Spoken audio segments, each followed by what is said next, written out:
오늘도 주님 안에서 승리하는 복된 하루가 되시기를 간절히 축원을 드립니다. 어떤 한 여자가 자주 다니는 미용실에 가게 되었습니다. 그런데 그 미용실에 있는 미용사가 다 괜찮은데 한 가지 흠이 있는 것은 매사가 불평이 많은 겁니다.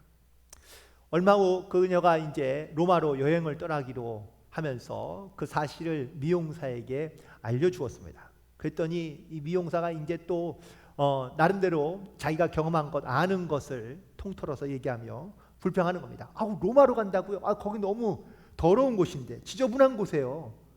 근데 비행기는 뭘 타고 가요? 물어보길래 이탈리아 항공을 타고 간다니, 그거는 비행기도 작고 스튜디오스가 불친절하고 그건 좋지 않다고.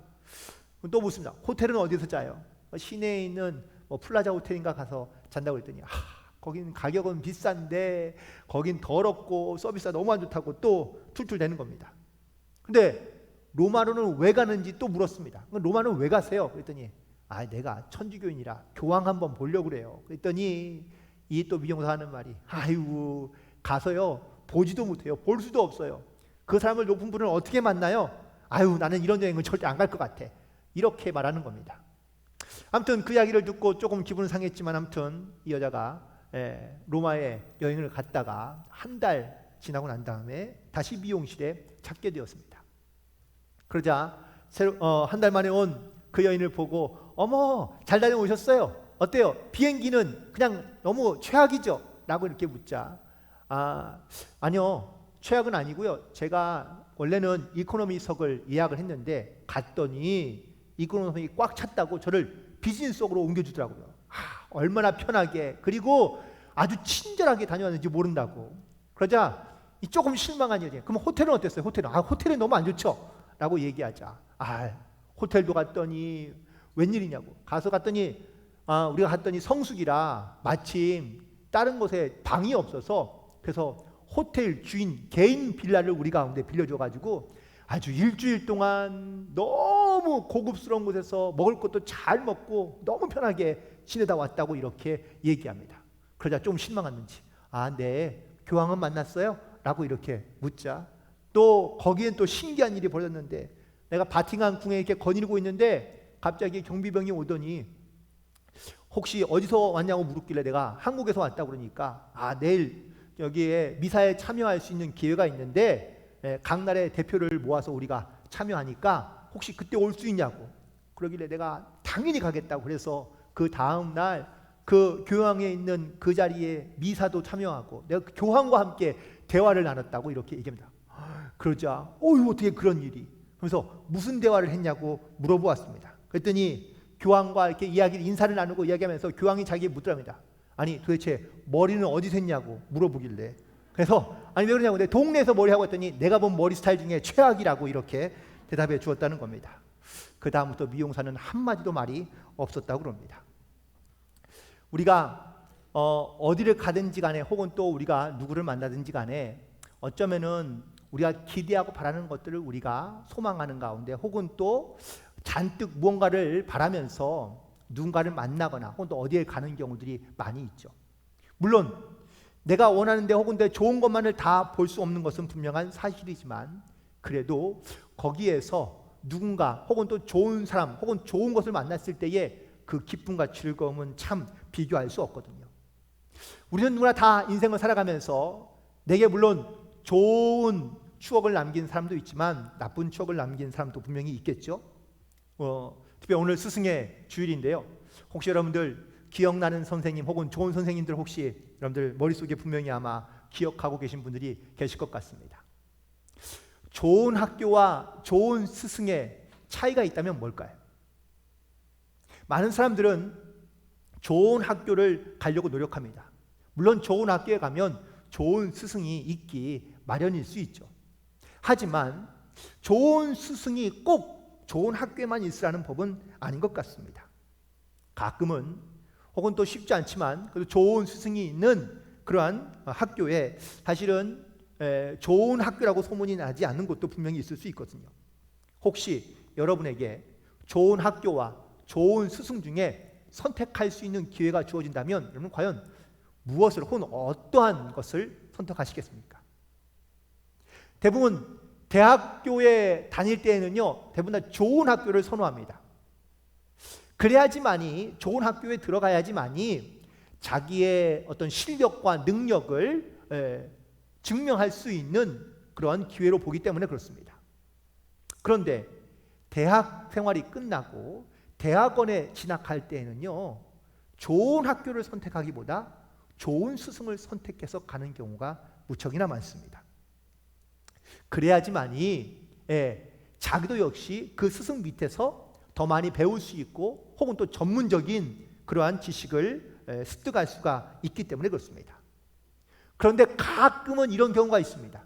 내가 좋은 스승을 찾아 갔는데 스승이요 갑자기 학교를 옮기는 경우가 있을 수 있습니다.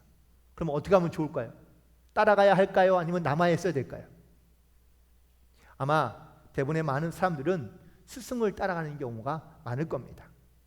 물론 스승을 따라가다 보면 어쩌면은 학교도 옮겨야 되고 거처도 옮겨야 되는 이런 불편한 것들이 분명히 있긴 하지만 자기가 지금까지 배우던 것 혹은 또 공부하던 것을 굳이 바꿔도 되진 않거든요.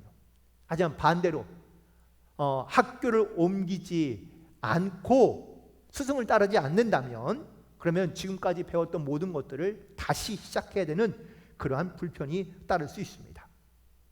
그래서 한국에 있는 어떠한 이러한 교육적인 시스템이나 좀 미국에도 마찬가지긴 한데 대부분 다 스승을 따라서 가는 경우들이 많이 있는 것을 볼 수 있습니다. 신앙생활도 가만히 보면은요 크게 다르지 않은 것 같습니다. 많은 사람들이 좋은 교회를 찾습니다. 혹은 좋은 목회자를 찾습니다. 그런데 여러분들 갑자기 목사님이 옮겨가시면 여러분도 신앙생활을 바꿔서 교회도 옮기고 혹은 또 목사님을 따라가는 경우도 분명히 있을 수 있습니다. 혹은 또 어떤 개인적인 문제나 혹은 사정으로 인해서 부득불 교회를 옮기거나 혹은 또 좋은 목회자를 찾아가는 경우도 있습니다. 그렇다면 교회를 옮기거나 혹은 또 목회자를 찾아갔다면 그렇다면 신앙생활을 더 열심히 혹은 또 건강하게 해야 되는데 많은 사람들이 교회를 옮기고 나거나 아니면 목회자를 찾아가고 나면은 사실 신앙생활이 더 잘 되지 않는 경우들이 많이 있습니다. 왜 교회를 옮기거나 아니면 왜 좋은 목회자를 따라가려고 하는 건가요? 원래 신앙의 중심은 하나님을 바라보며 하나님을 믿는 믿음이 더 건강해지거나 좋아지기를 기대하며 소망하기 때문에 교회도 옮겨보기도 하고 또한 좋은 목회자를 따라가기도 할 겁니다. 그런데 이 중심이 분명하게 서 있지 않는다면 우리는요 교회를 옮길 때마다 내 신앙과 믿음이 점점점 더 나빠지거나 좋지 않아지는 그런 경우들이 많이 있는 것을 보기도 하고 경험하기도 합니다. 여러분의 인생에 여러분들 또한 신앙생활의 가장 중심은 누구이며 혹은 또 무엇입니까? 물론 교회도 중요하고 또한 목사도 중요하지만 가장 중요한 건 예수 그리스도를 믿는 믿음 안에서 여러분의 믿음과 신앙이 날마다 건강해지고 온전해지는 것이 이것이 바로 우리가 신앙생활하는 가장 중요한 이유인 줄로 믿습니다. 혹시 여러분들의 추억 가운데 기억나는 선생님이 계십니까? 제가 기억나는 선생님 물론 몇 분 계시긴 하는데 아까 9시 예배 때는 제가 초등학교 3학년 때 선생님을 말씀을 드렸는데요. 지금 11시 예배 때는 제 초등학교 6학년 때 선생님을 한번 말씀해 드리고자 합니다. 보통 학교의 선생님과 같이 함께 아이들이 여행을 가는 경우들은 흔치 않죠. 근데 제가 초등학교 6학년 때요. 여름방학 때에 담임 선생님과 함께 어디 조금 여수 쪽으로 여행을 갔던 것이 좀 기억이 납니다. 물론 학생들이 다 간 건 아니고요. 수학여행이 있을 때는 아니니까. 그러니까 그 반에서 몇 명만 이렇게 신청자를 받아가지고 여행을 떠나게 되었는데 선생님과 한 10명 정도의 학생들이 같이 함께 여행을 갔던 것으로 기억합니다. 그런데 그 선생님과 갔던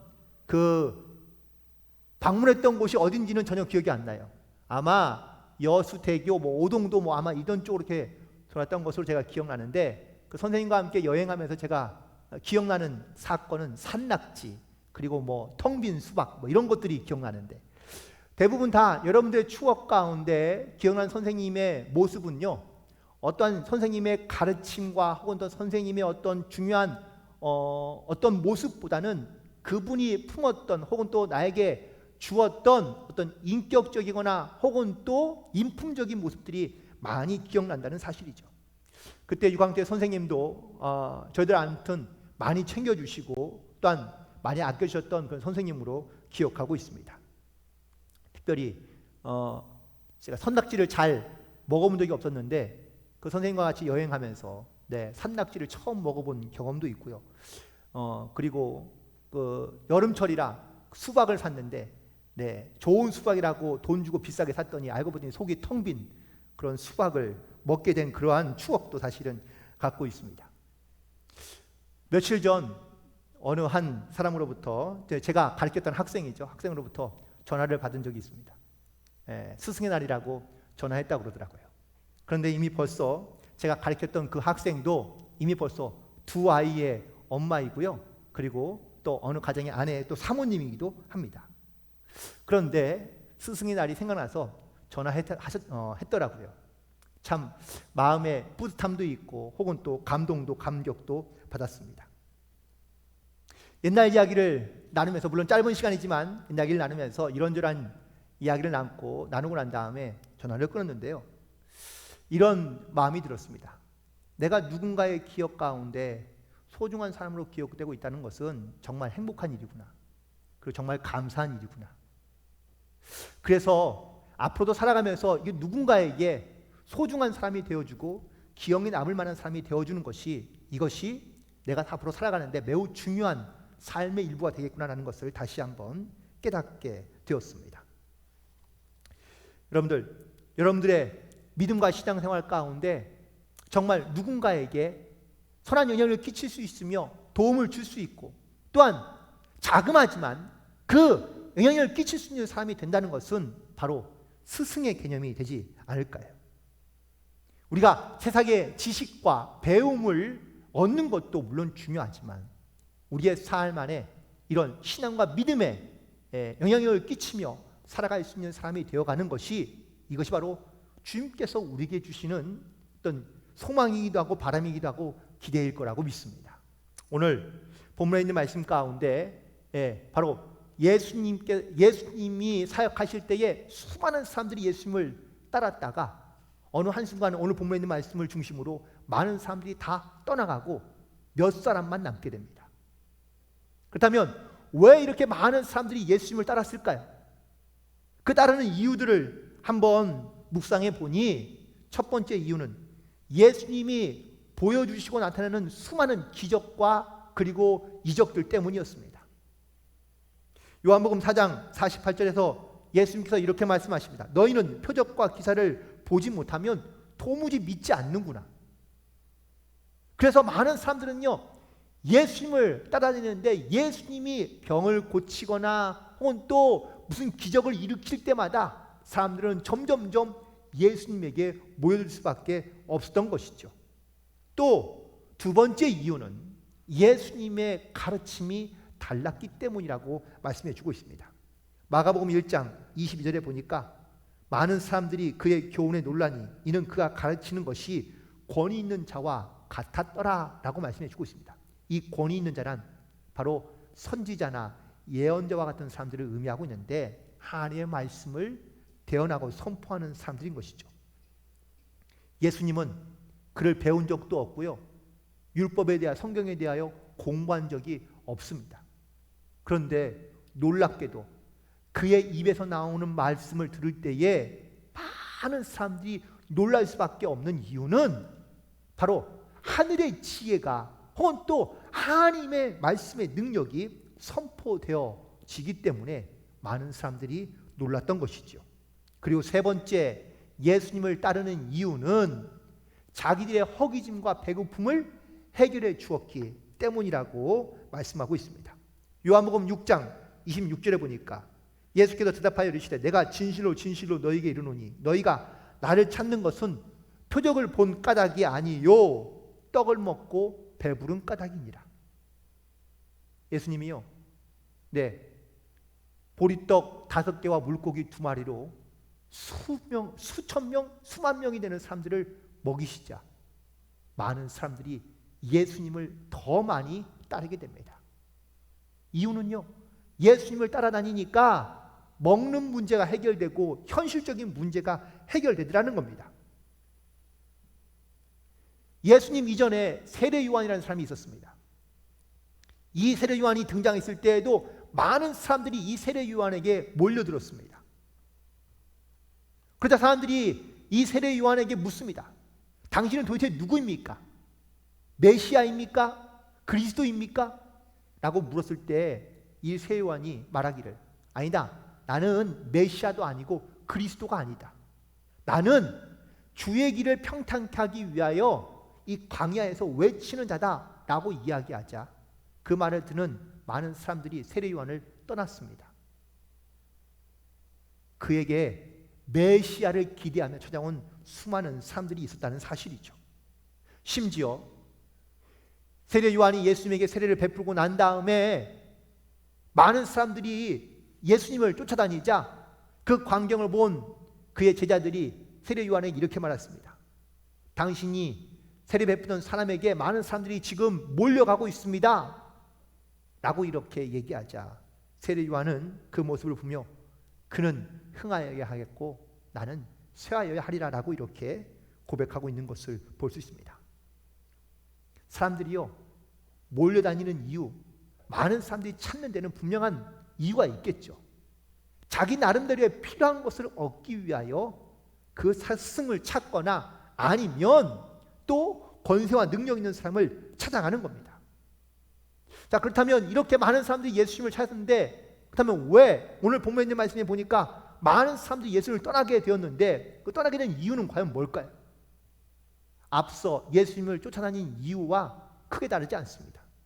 첫 번째는 예수님께서 더 이상 기적과 이적을 보이지 않으시기 때문에 예수님을 떠나는 겁니다. 즉 예수님의 기적과 이적은요, 그들에게는 그냥 볼거리에 불과한 것이죠. 야, 오늘도 뭔가 신나는 일이 있지 않을까, 뭔가 기대하는 일이 있지 않을까 라고 싶어서 예수님을 쫓아다니는 것뿐입니다. 두 번째는 예수님의 가르침 때문입니다. 처음에는 예수님의 말씀이 쉽고 그 말씀이 너무 신비롭고 그 말씀이 너무나 의미가 있는 중요한 말씀이었는데 어느 때부턴가 예수님의 말씀을 이해하기가 어렵습니다. 오늘 본문에 있는 앞에 예수님께서 이런 말씀하십니다. 너희가 영생을 얻으려면 내 살과 내 피를 마셔야만 한다고 말씀하시자 그 말을 들은 많은 제자들이요, 이 말씀은 너무 어렵네 그러면서 예수님을 떠납니다. 마지막으로 예수님을 떠나는 또 다른 이유는 현실적인 문제이기 때문에 그렇습니다. 그들은 예수님을 정치적인 메시아로 또한 이 현실의 어려움들을 타파할 수 있는 지도자로서 예수님을 따랐던 겁니다. 그런데 예수님이 오히려 십자가에 달려 죽는다고 말씀하자 많은 사람들은요, 이 예수님을 떠날 수밖에 없게 된 것입니다. 그렇다면 우리는 과연 예수님을 쫓는 이유가 무엇 때문일까요? 우리가 나의 건강 때문에 혹은 내 자녀의 문제 때문에 혹은 성공 때문에 혹시 예수님을 쫓고 있거나 예수님을 바라고 있다면 신앙생활 하면서 우리 가운데 놀라운 기적과 이적만을 보기를 원하며 현상만을 쫓고 있다면 우리는요, 예수를 쫓는 것이 아니라 내가 바라고 원하는 것들을 쫓고 있다라고 볼 수 있습니다. 스승이란 나에게 무언가를 해주는 사람이 스승이 아니죠. 내가 그 스승을 통하여 내가 정말 필요한 것을 깨닫고 혹은 또 그 스승을 통하여 내가 나의 삶의 정확한 삶의 방향이 어디로 가고 있는지를 진단하거나 혹은 또 깨닫게 하시는 것이 바로 스승의 역할이며 혹은 또 스승의 모습인 것이죠. 그런데 우리는 스승을 찾을 때에 내 삶에 무언가 필요하고 원하는 것들을 얻기 위하여 스승을 찾고 있다면 우리는 잘못된 스승을 찾고 있는지 모릅니다. 예수님은 우리에게 스승이 되신다고, 또한 스승이 되는 분이라고 고백하며 살고 있는데, 여러분께 과연 나는 이 스승이 되신 예수님을 무엇 때문에 쫓고 있는지, 또한 예수님을 따르려 하고 있는지를 분명히 결단하며 돌아봐야 될 줄로 믿습니다. 우리가 교회를 찾거나 아니면 어떤 좋은 목회자를 찾는 것도 바로 영적인 어떠한 올바른 스승을 만나기 위함인데, 그러한 믿음의 결단보다는 눈에 보이는 것 혹은 또 나에게 필요한 것들을 먼저 위주로 우리가 신앙과 믿음을 찾게 되면 결국은 우리도 주님을 떠나게 될 수밖에 없는 날들이 올 수 있다는 사실입니다. 그래서 경계해야 됩니다. 다시 한번 우리의 믿음의 자세 가운데 우리는 과연 예수님을 쫓는 이유가 무엇인지를 다시 한번 돌아보고 결단할 수 있는 저와 여러분 되기를 간절히 부탁을 드립니다. 그런데 수많은 사람들이 떠나가고 남아있는 제자들을 가만히 보니까 12명이 남아있습니다. 예수님이 그들에게 물으십니다. 오늘 본문에 67절에 말씀하면 너희도 떠나느냐 혹은 너희도 가려느냐라고 예수님께서 물으시자 베드로와 다른 제자들이요 떠나지 않을 만한 이유들을 말하고 있는데, 그 첫 번째 이유로 저는 오늘 본문에서 예수님께서 하신 말씀을 보게 됩니다. 먼저 주님께서 택하시며 부르셨기 때문에 그들은 예수님을 버리지도 떠나지도 않았던 것입니다. 어떻게 보면 인간적으로 봤을 때는 이 의리를 지키거나 혹은 또 믿음을 지키기 위한 것으로 볼 수 있습니다. 예수님이 선택해서 특별히 부름받은 12명의 제자는요 아무도 움직이지 않습니다. 그렇다면 이 제자들은 다 예수님에 대한 아주 분명한 확실한 그러한 신뢰감을 가지고 있다라고 말할 수 있겠죠. 그런데 놀랍게도 예수님께서 말씀하십니다. 너희 중에 한 사람은 마귀니라. 예수님을 신뢰하며 믿음으로 남아있는 사람들 중에서도 여전히 예수님을 믿지 않거나 신뢰하지 않고 그리고 그런 악한 마음을 갖고 있는 사람들도 그 자리에 남아 있었다라는 사실입니다. 저는 이게 조금 충격적이더라고요. 우리가 신앙도 믿음도 우리가 지키며 다른 교회에서 함께 신앙생활을 하고 있지만 여기에 있는 모든 사람들이 다 그런 온전한 믿음으로 하나님을 신뢰하며 주님을 또한 의지하는 믿음으로 살아가는 사람만 있는 것이 아니라 우리 중에도 역시 인간적이거나 아니면 자기의 욕망을 따라 남아있는 사람들도 분명히 있을 수 있다는 이야기입니다. 따라서 우리는 인간적인 도리나 신뢰와 의리를 지키는 것이 중요하기도 물론 하겠지만 더욱더 하나님의 부르심이 무엇인지를 알고 하나님을 전적으로 믿음으로 의지하며 또한 주님의 말씀 가운데 순종하는 삶을 살아갈 수 있는 영적인 결단이 우리 가운데 반드시 요청되는 줄로 믿습니다. 두 번째 이유는 바로 예수님에게 영생의 말씀이 있기 때문이라고 베드로는 고백하고 있습니다. 적어도 남아있는 제자들은요 예수님이 주시는 말씀 가운데 영생의 비밀이 있다는 사실을 그들은 알았고 또한 믿었다고 고백하고 있습니다. 앞서 예수님의 가르침이 다른 사람들과 다른 이유는 뭔가요? 그 말씀에 하나님의 권위가 있다고 그들은 믿었고 그리고 깨달았기 때문에 그렇습니다. 때로는 이해할 수 없는 말씀도 하셨지만 그럼에도 불구하고 그들은 그 말씀을 믿음으로 들으려 했고 또한 그 말씀을 믿음으로 순종했던 것이죠. 따라서 우리도 하나님의 말씀 가운데 이 영생의 비밀이 있고 또한 주의 말씀을 온전히 믿어 그 말씀에 순종하는 삶을 살아갈 수 있는 그러한 영적인 결단 가운데 나아가게 되기를 간절히 부탁을 드립니다. 그리고 마지막으로 남아있는 이유는 69절에 보니까 하나님의 거룩한 자임을 그들이 믿고 알았기 때문이라고 고백하고 있습니다. 제자들은 예수님이 행하시는 놀라운 기적과 이적들 또한 예수님이 주시는 말씀들을 통하여 예수님이 어떤 분인지 누구인지를 분명하게 알고 있다고 고백하는 겁니다. 이 사실을 알고 있기 때문에 제자들은 예수님을 떠날 수가 없는 겁니다. 예수님만이 구원자이시오 하나님의 아들이시며 하나님의 거룩한 자임을 믿었기 때문에 그래서 그들은 예수님을 떠나지 않은 것이죠. 성경에 보면은요, 예수님에 대한 여러 가지 많은 믿음의 고백들이 등장하고 있습니다. 몇 가지만 예를 들어 본다면, 세례 요한이 예수님을 보고 난 다음에 이렇게 고백합니다. 세상 죄를 지고 가는 하나님의 어린 양이로구나. 그래서 그는 예수님을 시인하고 고백한 것입니다. 베드로가 예수님을 향해 이렇게 고백합니다. 주는 그리스도시요 살아계신 하나님의 아들이십니다. 물론 하나님의 영이 그 가운데 지혜를 주셔서 깨닫게 한 고백이지만, 이 베드로의 고백을 통하여 예수님은 교회를 세우겠다고 말씀해 주십니다. 사람만 이렇게 고백한 것이 아니라 영들도 예수님을 알아봅니다. 먼저 귀신이나 사탄들이 예수님을 하나님의 거룩한 자라고 고백하고 있으며 하나님의 아들이라고 고백하고 있는 그러한 말씀들이 성경에 곳곳에 기록되어져 있습니다. 그렇다면 중요한 건, 나는 예수님을 누구로 고백하고 있느냐가 사실은 우리 가운데 매우 중요한 부분입니다.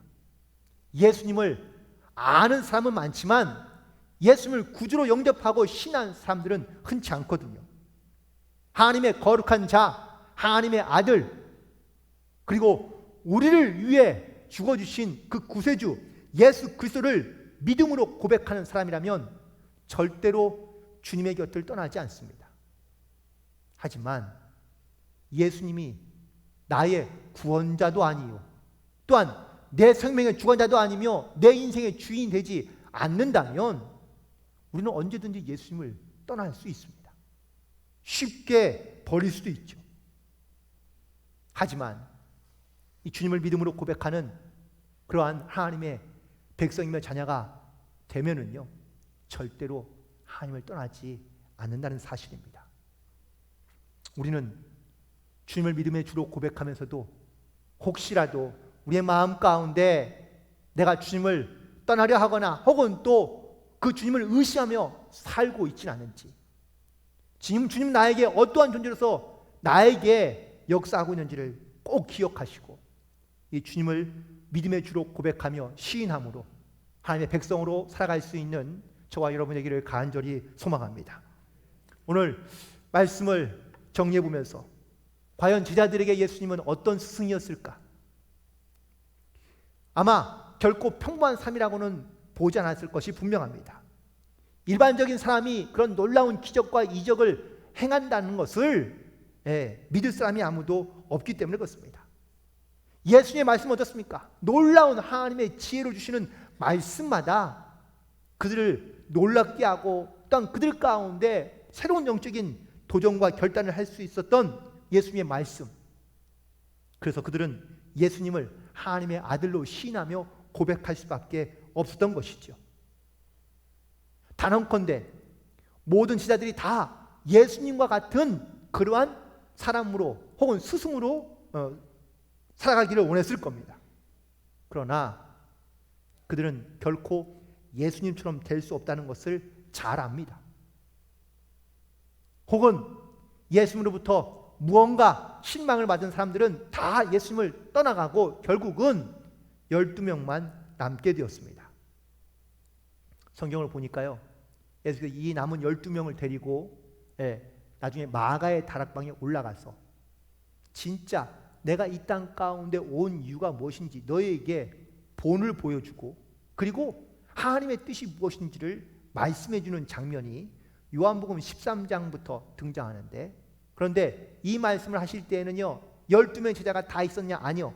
이 중에 가룟 유다는 떠나가고 11명만 남아있을 때에 예수님께서 하신 말씀들입니다. 요한복음 13장 35절부터 36절입니다. 새 계명을 너희에게 주노니 서로 사랑하라. 내가 너희를 사랑한 것 같이 너희도 서로 사랑하라. 너희가 서로 사랑하면 이로써 모든 사람이 너희가 내 제자인 줄 알리라. 예수님은 이 말씀에 덧붙여서 말씀하십니다. 요한복음 15장 15절입니다. 이제부터 너희를 종이라 하지 아니하리니 종은 주인이 하는 것을 알지 못합니다. 너희를 친구라 하였노니 내가 내 아버지께 들은 것을 다 너희에게 알게 하였습니다.